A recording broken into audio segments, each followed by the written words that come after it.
हिलाली साहब, अलीना अगर आप मुझे इजाज़त दें, एक सवाल मैं हिलाली साहब से करना चाहता हूँ, फिर आप उनसे कुछ सवाल कर लें। हिलाली साहब, अमेरिका से ताल्लुकात बेहतर हो रहे हैं, मुईद यूसुफ साहब भी ये कह रहे हैं, और ताल्लुकात ख़राब नहीं होंगे। अमेरिका सी पैक को बड़ा नुकसान पहुँचाना चाहता है, अनवर अब्बास भी यही बात कर रहे हैं। फिर अगर अमेरिका के साथ ताल्लुकात हो रहे हैं तो मेरा सवाल आपसे ये है कि इसकी कॉस्ट क्या है? क्या हम क्या चीज़ है जो हम ऑफ़र कर रहे हैं या जिससे हम गुरेज करेंगे कि अमेरिका से ताल्लुकात बेहतर हो, या कौन सी चीज़ मानेंगे? ये ओवरऑल तो नजर तो कामयाब आ रहा है। उसकी वजह यह है कि ठीक है, फ्लाइट थोड़ी दूर से चली जाएगी, लेकिन जाएगी तो सही। शारजा ने या दुबई ने कल को और फ्लाइटें भी कश्मीर में आएंगी, तो दुनिया पहले इसको हम कहते रहे कि भाई ये एक न्यूक्लियर फ्लैश पॉइंट है, ये कॉन्फ्लिक्ट जोन है, यहाँ पे अगर आपने जो है वो आए तो शायद मामलात दुनिया के लिए अच्छे नहीं होंगे। एक चीजें जो है वो दुनिया के सामने एक और अंदाज से आ रही थी। लेकिन ये जो स्टेटस बदलने के बाद भारत ने समहाउ दुनिया को कन्विंस कर लिया है कि भाई कश्मीर। कमाल है कि हम अब तक ये सवाल पूछ रहे हैं एक एक को कि अमेरिका के साथ हमारा ताल्लुकात अच्छा हो सकता है। आपने वेंडी शर्मन का जिक्र सुन लिया, पूरे दुनिया के सामने उसने खड़े होके कहा कि हमारे ताल्लुकात पाकिस्तान के साथ कुछ नहीं है, of no consequence, they are dependent on 1 or 2 developments like Afghanistan, जिसमें थोड़ा सा हमारा कोऑपरेशन और ये तो कुछ नहीं है, फॉरगेट इट। वो कभी वापस वो रिलेशनशिप नहीं आ सकता जो एक वक्त था। और मेरे ख्याल में हम ये मानते क्यों नहीं है भाई? हम बार बार क्यों लगे हुए हैं इनके पीछे? माय गॉड, हमारी आवाम तो नहीं लगी हुई है, और एक गवर्नमेंट ने रखा है एब्सोल्युटली नॉट। तो फिर कौन लगा हुआ है इनके पीछे?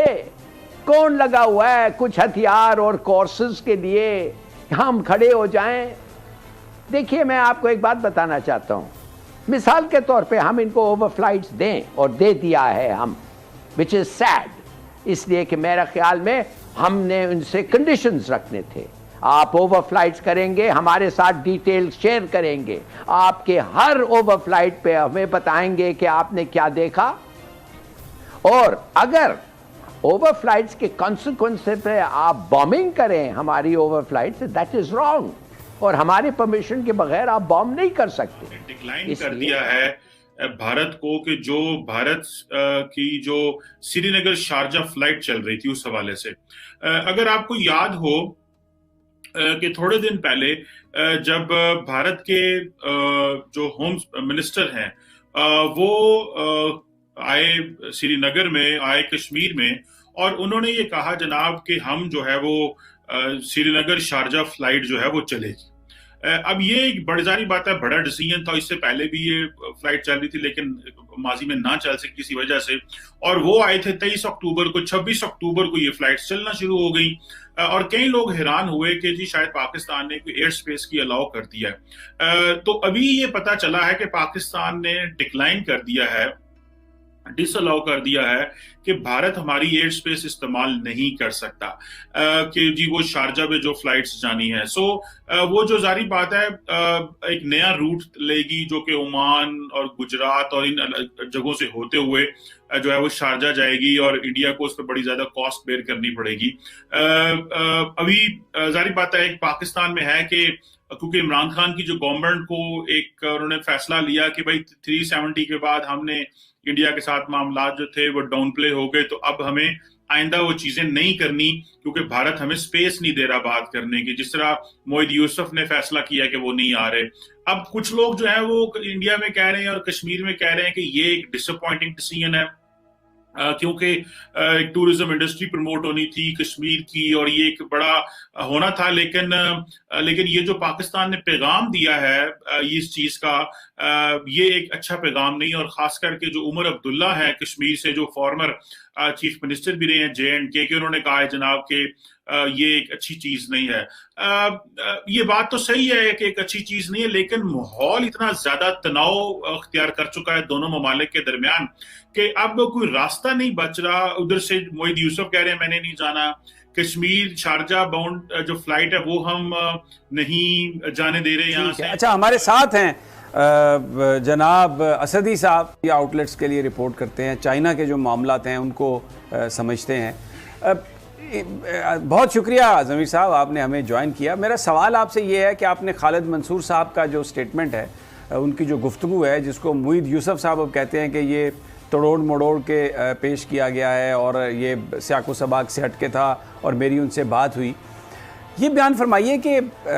चाइना के जो उस तरफ जो मीडिया है और वहाँ पर जो सेंटिमेंट है वो क्या है, क्योंकि पाकिस्तान के जो इम्पोर्टेंट लोग हैं, जिनमें असद उमर साहब हैं, जिसमें नेशनल सिक्योरिटी एडवाइज़र हैं, जिसमें हमारे फॉरेन मिनिस्टर हैं,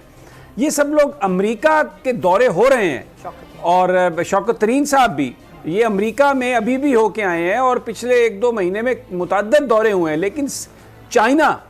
सी पैक जो पाकिस्तान की तरक्की की ज़मानत है,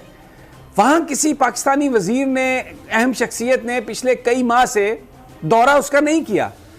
तो what does it tell you? जी, सबसे पहले तो बहुत शुक्रिया समी साहब, आपने इस अहम मौजू पर जो है वो बात करने के लिए दावत दी और मौका दिया। मैं आपको बताते चलूँ, आपने बहुत इम्पॉर्टेंट जो चीज़ें हैं और ख़ास तौर पर अमेरिकन की भी वो भी शामिल की प्रोग्राम में हमारे नाज़रीन के लिए। तो इस ख़ास तौर पर मैं सी पैक के हवाले से अगर बात करूँ, जो आपने क्वेश्चन किया है और हिलाली साहब से भी आपने पूछा कि where do we stand now, तो बात यह है कि जब हम देखते हैं कि मौजूदा हुकूमत जो है, जब से ये इनका दौरे इक़्तिदार शुरू हुआ है, आपको याद होगा फाइनेंशियल टाइम्स की एक स्टोरी आई थी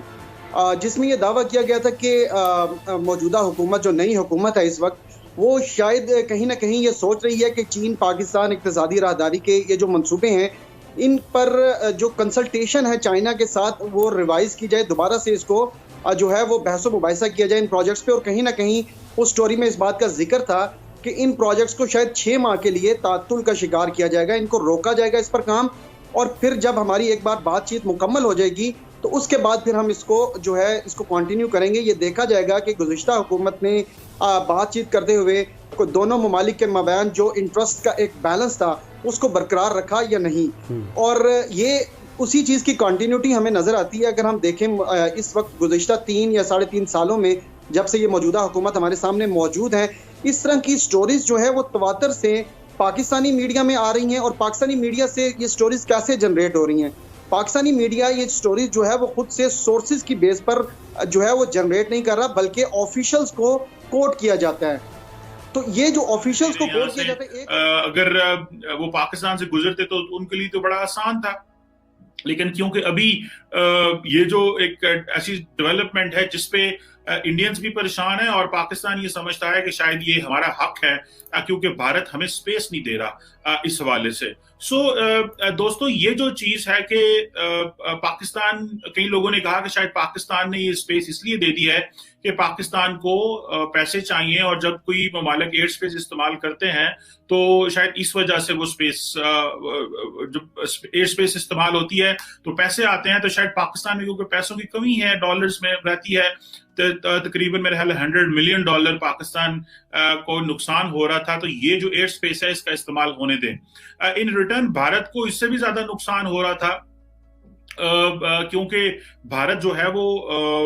उसको बड़े पैमाने पे फ्लाइट्स डाइवर्ट करनी पड़ती हैं पूरी दुनिया के जाने के लिए, यूरोप जाने के लिए, सेंट्रल एशिया जाने के लिए और बहुत सारी जगहों पे जाने के लिए।